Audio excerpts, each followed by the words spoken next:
Everyone, and welcome to another edition of A Plus Review. Yes. So we are discussing antibiotics. Now we'll start from meningitis. What are the common bugs? All right. How about our most popular one, strep pneumo? Then we also know another good one is Neisseria, which stands for Neisseria meningitidis. Then two others we should be aware of are Listeria and the most dangerous Staph aureus. Yeah. Staph aureus. Now, these are the common bugs we need to remember for exam. Now after bugs, we'll discuss about what are the antibiotics we are giving for them. As the microorganism is, we have to cover these microorganisms by giving those antibiotics. Let me just remove it. Let's get this. So for this one, we like to use that mnemonic CVS. Yes, CVS. And Dr. Danny is gonna... Like we have CVS pharmacy, so you guys can remember like that. So the antibiotics for meningitis is, we'll use the black one. Okay.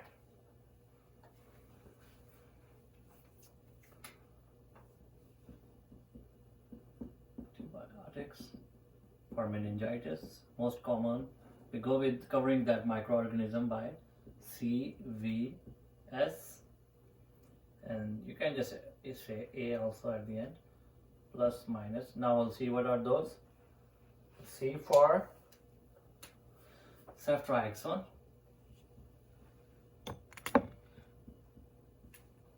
V for vancomycin, and S for steroids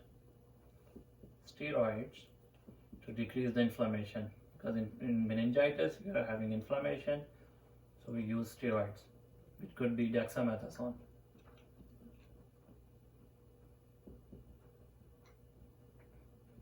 Now you have like plus minus addition, so we give ampicillin in the immunocompromised patient or 65 plus.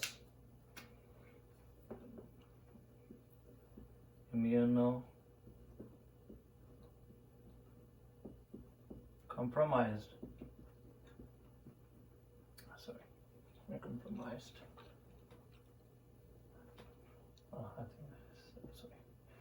Compromised. And 60 or win is 65 plus. Those who have a low immunocompromised patient, and also the thing is those who have diabetes, gone through surgery. We know, gone through any surgery, all those patients we add plus minus ampicillin. So that's what the antibiotics for high yield CVS. Just remember this mnemonic: ceftriaxone, vancomycin, using steroids to decrease the inflammation, and plus minus ampicillin. So from brain we'll go to lungs infections, which is pneumonia. So we'll cover what are the bugs for pneumonia. Commonly tested community acquired pneumonia. Great. So I guess we're gonna go head to toe. Yes, we are going from head to toe. Head to toe. Cool. That's a good idea. Great idea. So now that we're in the lungs, we're gonna repeat our strep pneumo for sure. All right. Let me draw. I know it takes time to erase it. No problem. So this is our...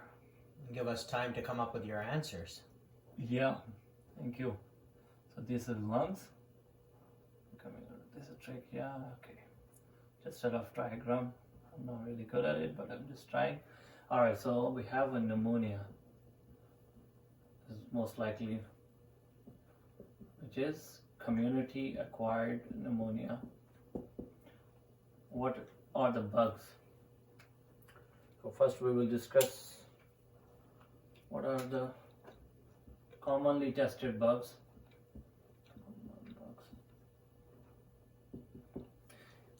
Alright. What are those? Always start with strep pneumo. Yes, strep pneumo is always there because pneumonia, as the name suggests, strep pneumo. Now we can introduce our friend H. influenza. Yes.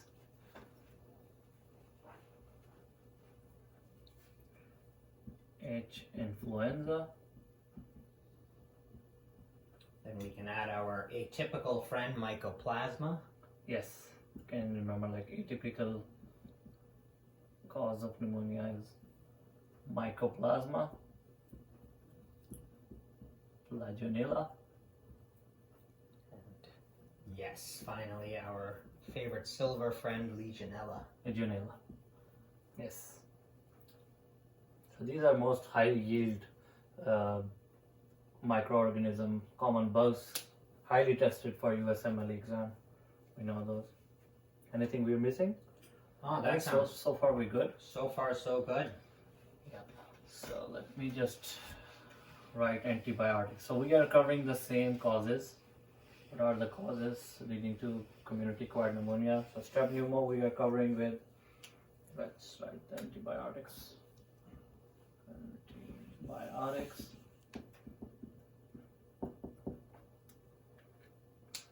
Alright, so they're like, we'll go with in and out patient. So first we are talking about atypical pneumonia. Let me use this.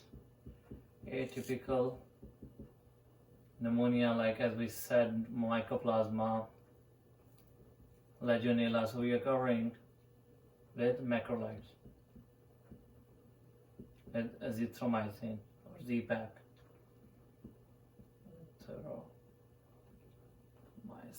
So what will be the picture of atypical pneumonia? We have a diffuse opacities because community acquired pneumonia, if you're talking about strep pneumo, typical pneumonia will have a unilateral findings, consolidation on one side of the lobe.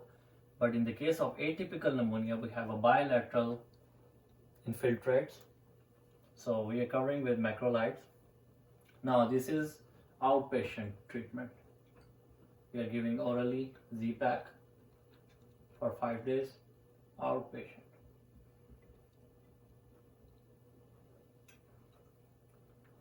Now we will talk about, I think we're good. Yeah, so so next far thing, so good. we are going for inpatient. Inpatient, we have to admit the patient, which means hospitalize the patient. Hospitalize. And give, like, of course, we're now going to cover with most of other antibiotics. Right, so we probably want to double up here. Yes, so we're going to give IV as the patient is admitted, of course. So IV will start with? Ceftriaxone. Yes, ceftriaxone. And your Z-Pack azithromycin. Z-Pack azithromycin. This always seems to be a very effective combination. Yes. And then in case, we can also alternate With level, with Moxie. Yep, absolutely. Our fluoroquinolone, levofloxacin, and like you said, moxie. Fluoroquinolone. These are our hardcore guys. Levofloxacin. And moxifloxacin. Moxifloxacin. But initially we tried these, and also these are the hardcore. So as we know from step 1, how ceftriaxone gonna work, it's on the cell wall inhibitors, right? And this, exactly, beta-lactamase. And this is what levofloxacin gonna work on DNA. So we know that it's gonna destroy the DNA of the bacteria. Okay, now we're gonna go top to down. So after pneumonia, we will go to GI. Let me just draw. Okay. can just review a little bit H. pylori. I mean, just for the sake of more knowledge. H. pylori eradication is CAMO. Remember this mnemonic? CAMO. C for clarithromycin,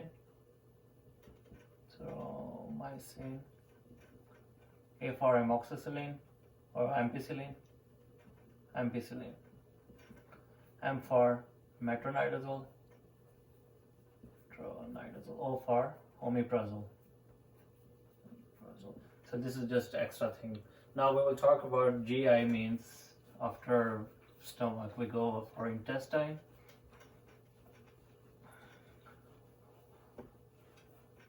For intestine, you have to think about. Alright, now we'll talk about appendicitis first, right? Appendicitis and diverticulitis. Appendicitis, diverticulitis. So, what are the bugs? Common bugs? Commonly gram-negative organisms Yes. and anaerobes. E. coli, right? Yes, absolutely. Gram-negative and Anaerobic. anaerobic. Wonderful. This is a great way to do it because as you think of the organisms that you wrote down, it's a lot easier to come up with our antibiotic associated. Yes, so what are those antibiotics covering these gram-negative anaerobes? We can always give fluoroquinolones like ciprofloxacin or cephalosporins like ceftriaxone. Yes. So we'll start with first ceftriaxone. Excellent. Fluoroquinolones is mostly ciprofloxacin.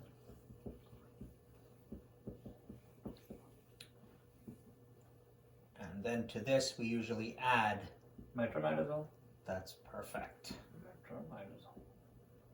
So I guess from the first two we can kind of see which one is the better fit, and then plus metronidazole. So I will just, apart from discussion, if you talk about upper respiratory, respiratory infection, upper respiratory. URI, sure. URI happening in your oral cavity.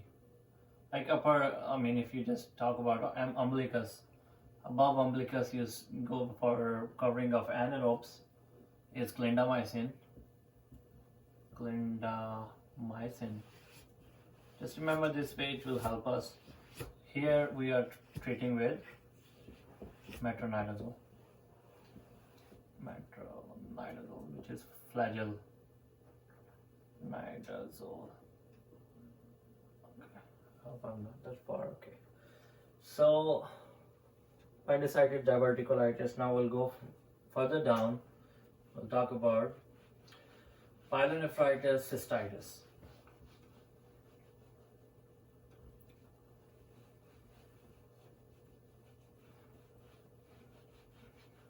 I know it takes time to erase everything.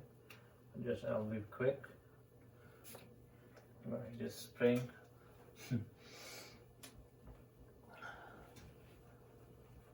Alright. There you go. I will use the black one. So Dr. Danny, could you just remind me on the trick you use for SBP? Alright. So, yeah, that's a good one. SBP is... Now, there's the thing. SBP is spontaneous.